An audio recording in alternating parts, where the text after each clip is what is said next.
nice place over there. The 1941 building's in good shape. But as we look at the pictures, there it is. It's a beautiful old building. And it serves its purpose. I've made the trip over through there many, many times. It's a hard trip. I've made it from across the 180 too. That's an even harder trip. Pass the bus on that road. I pulled 110,000 pounds of gross over Wolfpen Gap. Wow. I remember going over, I had to leave here one day, actually meeting with Keith, and I had to go to Woody Gap to look at some things that was over there. And I left here, and in the wintertime, the temperature was like 40 degrees or something like that when I left here. When I got to Wolfpen Gap, it was 19. I've got videos on my phone from last winter driving a gas truck over Wolfpen Gap. I may show some of y'all that. And then a semi load coming off of Woody Gap into Suches with over 10,000 gallons of propane. That's when you start thinking, well, I want this thing supposed to stay hooked up to the road or not. I don't want to do that. This is high school, right? This is the only picture I have of the high school is from the front. Your high school is a beautiful place. It's really a mixture of buildings. It's, I guess, to fit on that hill, they had to do it that way. But it's a really nice place, and your students should be proud of it. Very good CTA wing. Some of the rooms may be a little bit undersized, I guess. Gym's really nice, so you're really in pretty good shape for that. And the PLC is really nice. It's not anything extra. You did a good job of planning for that building. It does what it needs to do without having, I don't think you spend a lot of extra money on that. But if you look at it, you drive up to it, you say, it is a really nice place. Really nice place. I've walked through the whole thing, and it was done really well. Here's your high school snapshot of it. 9 through 12 school. Projected FTE for 2021 to 882. Last reported 844, so you're up. 7 buildings, 6 of which constructed in 2003, 118,000 square feet that Chris needs to make sure is heated and cooled. And then you have the number 7 building is PLC at 36,000, almost 37,000. Middle school, cloudy day that day, Chris. 6-8 school, as we already said, you have a program need of 3 science rooms that you need to be aware of. The last reported FTE is 657. 3 buildings, 2007, the original building. You did another wing in 2010. And that square footage, I'm questioning that, Keith. It says 8,000, isn't it a 2-story wing? It is. So I'm thinking that's an exterior square footage. Yeah. We need to probably look at that. Mm-hmm. Then you got also a 2,000, I said 2.2, but 2,000 square foot building in the back, which is the band room. Primary school, correct me if I'm wrong here, That's it. Which is a K2 school, 2 buildings, an 84 construction, and a 2016 construction were reported FTE at 621. Another picture of primary. That's not the elementary. That's the 3rd grade building. That's your 3rd grade building. Remember playing basketball in the old gym? Who was coaching back in those days? Earl Odom. And then when I coached basketball in South County, we came up and played, and I was a girls coach, and what was the guy's? Really, Brian? No. Bill Thompson. No, it won't been, Just retired a couple of years ago. yeah. Tom Wilson. Jim.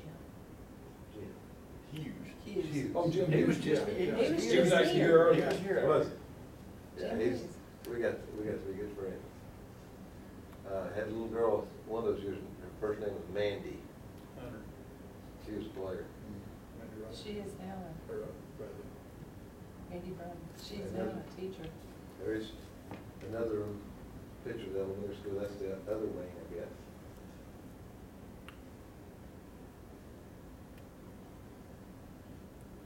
And that's the snapshot of it. 3 buildings, 70 construction in 95 and 98. Total of about 52 IUs. Last reported FTE of 631. Originally, part of original construction of the high school. And to finish up, just talking just a little more about SPLOST. I know that your SPLOST is, we've had conversation, your SPLOST is going to be up for renewal.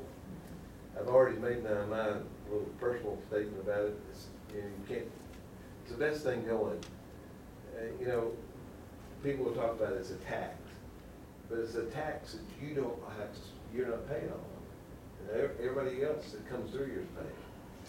And that SPLOST is very important to you, because without that SPLOST, you don't have a lot of the buildings that you have, a lot of the construction. You don't have the PLC, you don't have the new middle school, you don't have the high school. You guys have done a good job of planning that SPLOST so that you don't have to have GEO bonds, and you don't have to have advanced funding, you don't have any debt. And debt is one of the worst things anybody can have. But you made a point earlier, if we didn't have the SPLOST and we got far enough behind on what the state requires you to have for your students, they could actually come in and require you to build. To go into that. Yeah, and to go into that, is that right? Yeah, they don't, that has not happened in my lifetime, but yeah, we've had some conversations about that. They could require a school to build. They needed to have you, they need to go in and say, you need to do something about that. Haversham was the last one that I remember the state really got involved in, because they had their old middle schools, old junior highs. If you're familiar with Haversham County, they had South Junior High and North Junior High, and those buildings were so old they closed the buildings and moved their junior high students to another location, and but they kept their 6th graders there in those old buildings. And I was a DOE consultant at the time, and we put a lot of pressure on them to get those kids out of those buildings, because they just weren't safe. And they were wooden structures. You know, some of the roof rafters and stuff were wood. You don't see that anymore. So, establishing an election date is important, as you know, that you choose that date such that you can have plenty of time to promote your SPLOST. Nowadays, in the old days, you could write your SPLOST very, I guess, vague, to put basically anything you want to put in there and really state it so that it didn't sound like much. But now it has to be pretty specific that you have to say. And if you don't do what you say in your SPLOST, it comes back to bite you as a board. So writing the SPLOST is important. Of course, it's mostly done by your attorneys now, so it's not done by the system. Promotion campaign is important, that you promote it. And of course, you as a board can't officially do that, but it has to be promoted in the system. SPLOSTs are not as, a lot of systems are still passing them. Fannin County was really concerned about theirs when they promoted it this last time, but it passed with a fairly large percentage. And so, but Hart counties did not pass a few years ago, and they had to go back a year later and redo it, and it did pass the second time. So it's important that you promote it. And you're planning for the SPLOST using your facility plan and your consultants and everything that you know have in place. Your entitlement and your projected revenues is critical to the whole plan.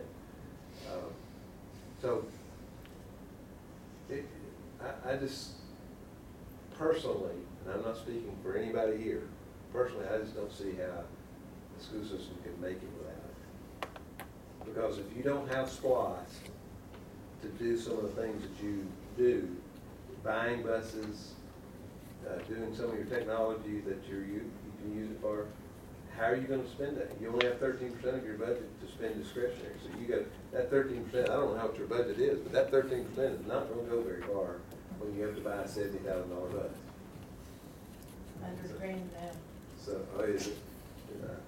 I know that as assistant superintendent, we looked at some and they were 70 or more. So it's a critical time for your system. And of course, you don't want that to run out, because if you run out, then you go several months without. Yeah, speaking of the bus, our buses are old. Got 90 small buses. Lots of them 200,000 and 300,000 miles on. Well, my kids don't ride buses, and that's one of the reasons I don't want them to ride. I don't know if I want one of the buses 200,000 miles. I know some will give a bunch of trouble. I remember riding buses as a kid and breaking down halfway home. And back in those days, they'd let us get out and walk. They were close enough. Money. I think we've talked about money. Needs, we talked about needs. And they're all in your facility plan. And your staff, if you think there's a need, communicate with your staff, and we can see about getting it in there. And I must say that for SPLOST purposes, it don't have to be a need that the state participates in. It should be a need that you will recognize and you want in your plan, because if you want your general public to see what your needs are, whether the state helps you or not. So make sure that there was a plan. I had a system one time that they were really struggling for money, and they didn't have appropriate things to cut their grass with. They put in lawnmowers in their facility. Of course, the state doesn't have to buy those, but they wanted the public to know, we need a new tractor or new lawnmowers to cut the grass with, because we're not going outside and hiring it to be contracted in, because that's too expensive. Maintenance, the state facility plant, and capital, they didn't get involved in maintenance. That's totally a local decision. And it's, a lot of your maintenance items can be, I assume, can be supported by SPLOST. I'm not sure how that goes. You're not one of those systems that got that 1% several years ago. No. Like, was it Raven County? Raven County does. And Habersham does. There's only like 3 or 4 systems. So that means we can use our SPLOST for maintenance or not? I don't know about that. I'm not. But you could use it, say, a school needs already has air conditioning, but you'd want to put it on again. Is that something you can use it? That's something you can use it for, isn't it? If we need to You could use it to repair the air conditioning. Repair, a significant repair renovation to an existing facility. We talked a little about population growth. Right now, your system is growing. They're projected at 27 students a year. If that continues, then it won't be long till your state's going to start showing that you have some classroom. Real estate campus growth. Oh, wow. Is there a place in Union County that you can build a building that's flat? And real estate now, in this area, I'm sure, is like everywhere else, is expensive. And the state does not participate in the cost of real estate. The infrastructure maintenance. The maintenance, of course, is Keith and Chris's area of expertise. The state does not, will participate in infrastructure like electrical, plumbing. They don't usually participate. They don't participate in paving or landscaping or anything like that. But they do some electrical. Do participate in some electrical, and also plumbing fixtures. They'll do, like if you want to replace fixtures in the bathroom. So if it's an eligible need. Student safety, and that student safety is something the state gets really involved in. If they are made aware, when I was a state consultant, I was made aware of a safety issue in the school system down in the metro area.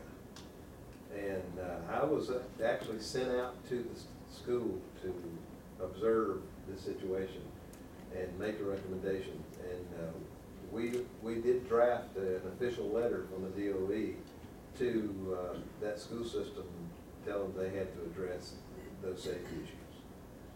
You know, and that, which is a little unusual. That's the first time that I had to do that, but we did ask them to address those and ask them to give us a timeline or when they were gonna do that also. That could even fall under wiring and stuff could be considered, Yes. is that right? Old faulty wired buildings and stuff. Yes, it could. Well, security also, we had the foyers, actually, where they were double doors now, where you can't just walk in. Before, anybody could walk in and out of our classes, and then the Sandy Hook thing hit, and everybody became concerned, and we tried to. That's the reason we did the thing at the primary school. We built that entranceway because of safety. State did participate, did we state participate? No, that was ESPLOST. Well, they will, in certain situations, we can show that that's a need. I put that in facility plans before, and we've got some participation. Notice this taxpayer responsibility. I mean, as it used to talk about that, I mean that's respect, we're responsible to the taxpayers, not, to be good stewards with our money. Absolutely. We ought to be aware of that when we're doing stuff. Absolutely. And I think that's where planning comes in the head, is we plan 2, 3, and 5 years ahead, so that you know that the money that you're gonna be setting aside for facilities and facility planning is a responsible thing. And not only is it a responsibility that it's getting done, that it fits what you could consider to be an adequate need. If you decide that there's some, as a Board of Education, you've got to decide whether, along with your staff's input, is where those needs are and what is the best way to fulfill those needs. Will it be a renovation or a modification or modernization or replacement or whatever? You've got to make those decisions. And that's tough. That's why I'm saying a while ago, in your shoes, that's a tough decision. Quality construction to last and accommodate. I think that it gets important who you choose as your architect and your construction team. That's very, very important. I work with multiple architectural firms. There are some architectural firms that will build you a good building that's adequate and will last for a number of years and have a basic building with very few extras. And there are some that will come in and they want to put a lot of elaborate stuff in it. One school I know right now that we built a new high school, and they have a commons area in the high school, and the ceiling is so high in that commons area that they're not sure how they're going to change the light bulbs in it. There's no way. There's a lot of steps, and they don't know how they're going to get a lift in there that's high enough that they can extend high enough to actually change those lights. Well, it look good. It looks really, really good. But I don't know, it's gonna be a problem for them. So choosing an architect is very important. I think you've got a good one in Southern A&M that you work with. They're gonna build you, typically they're gonna build you a building that looks good and is structurally sound and is gonna last. And there's other architects who do that too. That's up there. Your construction team is also important. A team that knows your system, is going to work with your system to do value engineering if it's necessary, that without destroying the actual building, the look and the aesthetics and the quality of the building. Bowen & Watson is a good team. They're going to build you a good building at a reasonable cost. You'll notice I said reasonable. There's no contractor that's going to build you a building at a cheap cost. It's not going to happen, and it'd be a good one. So it's going to cost you some money. A new elementary school is going to cost you, with 45 or so classrooms, it's going to cost you about $12, $13 million. And that's basic building. You can put more into it, obviously. Probably wouldn't be able to put less. A new high school. There are some high schools. Gwinnett County just built a high school that had 600,000 square feet under one roof. I think it cost, if my numbers are accurate, I wouldn't say this for sure. I think they spent close to $100 million. Is that SPLOST money.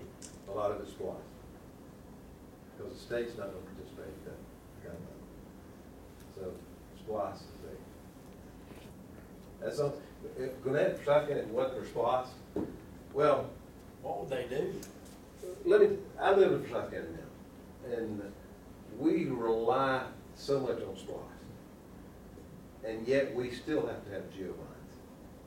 So, without SPLOST, it'd be unbelievable. That'd be great. And we wouldn't have, they're just building a new high school in Forsyth County. It's, Well, I know our elementary has some issues that we're gonna have to address. And, you know, the security at that facility, the functionality of it is concerning. And I know that's something over the next 10 years we're gonna have to address. We're gonna have to do some modifications, renovations, something. well, that's what I'm here for, and I'll work with your staff very closely to determine what the best way to go is. Well, I seldom obviously- make recommendations, I let them make a decision after we present all the data. Obviously, from what you're telling us, we can't just look 2 years out, we've gotta look 6, 5, 10 years out. And, I know that's the facility that concerns me the most. I believe if we're doing what we need to do, we need to be looking 12 years out, because that's where our FTE is all. I mean, they're projecting 12 years and 13 years of us growing and up and down, up and down. If we can keep up with that, then, you know, our students should be adequately served. Yeah. Adequate. You think about, you don't build a whole lot of good school buildings in their lifetime. That building needs to last you 25, 30 years. And so you need to plan accordingly. The elementary school is your oldest building. Like I said, I never make any recommendations to the school system to do this. Keith will tell you, I don't ever say, you need to do this, you need to do it. I try to help them gather all the data that they need, and then they determine as a staff, along with you, what's the best thing to do. And your entitlement sheet shows now that you've got about $600,000 on there. Was that right? 600,000? 700. Around 700,000.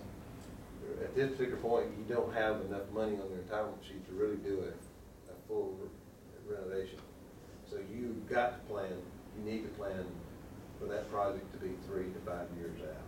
So you can get a significant amount of money. Determine based on what you do with it.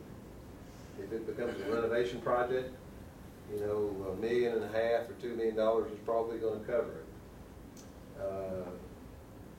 Along with, but if you replace the roof and HVAC on one of the buildings already recently, and so that's going to be a cost you won't have to incur. If you're going to do a full renovation, you need to have 2, 3 or 4 more years of, I won't say 3 or 4 more, you need to have a few more years of entitlement gain on there to do that.